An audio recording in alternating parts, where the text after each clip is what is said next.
তীব্র যানজটের চরম দুর্ভোগে পড়ে কালাইনছড়া টুল গেটে উত্তাল প্রতিবাদ লরি চালকদের। তীব্র যানজটের চরম দুর্ভোগে পড়ে কালাইনছড়া টোল গেট উত্তাল করে তোলেন লরি চালকরা।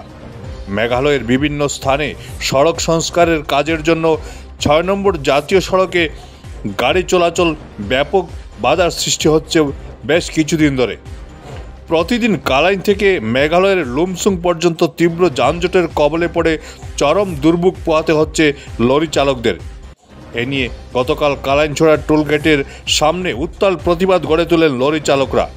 তারা বলেন প্রশাসনের গাফিলতির জন্য এবং দুর্ভোগ পোহাতে হচ্ছে তাদের। Bureau report, Barak vision. আমাদের মাননীয় প্রধানমন্ত্রী নরেন্দ্র মোদীজি, পরিবহনমন্ত্রী নীতিন গাডকারিজি, আমার স্বরাষ্ট্রমন্ত্রী অমিত শাহর কাছে এবং আমাদের মাননীয় আসাম সরকার যে আমাদের হেমন্ত বিশ্ব শর্মা, ওনার কাছে আমি আবেদন রাখছি যাতে আমাদের ভারতবর্ষের মধ্যে যে ওভারলোডটা বন্ধ হোক। আজকে রাস্তা কেন খারাপ হচ্ছে? ওভারলোডের কারণে খারাপ হচ্ছে। আজকে মেঘালয়ে আমরা কেন আজকে 4 ঘন্টা রাস্তা, আজকে আমরা 3 দিন 4 দিন লাগে আমরা অলরেডি মালিডোর থেকে আমরা লংসুং যেতে, যেখানে 3 ঘন্টা জায়গায় আমরা 4 দিনে যাই। কেন? রাস্তার কারণে। এই যে রাস্তায় বদরবদুর লাইন চলে যায় মালিডোর থেকে, কেন? রাস্তার কারণে। তো সরকার কোথায়? আজকে রাস্তা কেন উনিরা ঠিক করছে না? আমরা রাস্তার ট্যাক্স দিচ্ছি, বিভিন্ন ধরনের আমরা ট্যাক্স নিচ্ছে, টোল ট্যাক্স নিচ্ছে, বিভিন্ন ধরনের আমাদের পারমিট ট্যাক্স নিচ্ছে, ইন্স্যুরেন্স ট্যাক্স দিচ্ছে। তো আমাদের পরিবহন মন্ত্রী কোথায়? আসামের পরিবহন মন্ত্রী কোথায়?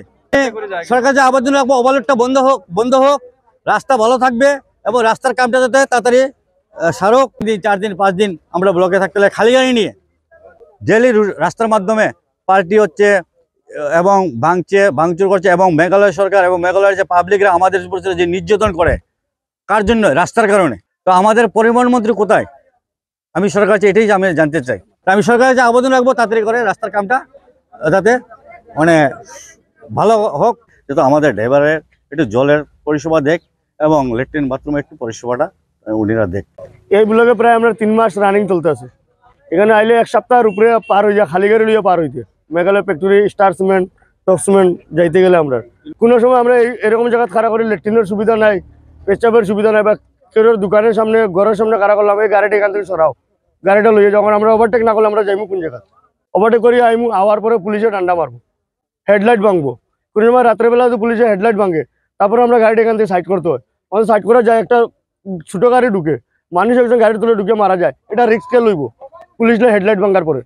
হেডলাইট ভাঙার পরে তো রাত্রেবেলা ড্রাইভার তো অন্ধকার, তারপরে আজকে সকালবেলা 3টা মোবাইল চুর ধরা হয়েছে। এগুলো ড্রাইভার গুলো কি যন্ত্রণা, কি সাহায্য করতো? এটা আসামের বলে নাকি? আসামের রাস্তা খারাপ আসেনি? মেঘালয় সরকারের যে 3 মাস থেকে কে লেগে আমরা এত যন্ত্রণা দেয়। আর লোড গাড়ি আইতে গেলে মেঘালয় 100, 200, 300, 500, 700 টাকা আমরা এন্ট্রি ফিস দিতে লাগে সব গেটে। এটা পাত্র গাড়ি হোক, কয়লা গাড়ি হোক, বেগলোড গাড়ি হোক, আর দিতে লাগে। না দিতে গেলে আমরা ডান্ডা খাইতে লাগে। এত বরং তারা খাসিয়া ড্রাইভারের 1 টাকাও লাগে না মেঘালয়। কিন্তু আমরা বাঙালি, বিহারি, মারোয়ারি, পাঞ্জাবি যেগুলো হোক সব ড্রাইভারের মেঘালয়ের ভিতরে ট্যাক্স দিতে লাগে, গুন্ডা ট্যাক্স আমরা দিয়ে আইতে লাগে। আজকে এটা 6 মাস ধরে মেঘালয় সরকারে কাম করে, ড্রাইভার হলো কোনো মানে কষ্টটা জান না, খালি খাস করতেও আছে চলো। ওই কারণে জামটা খালাইন বাজার থাকে পাই দিন।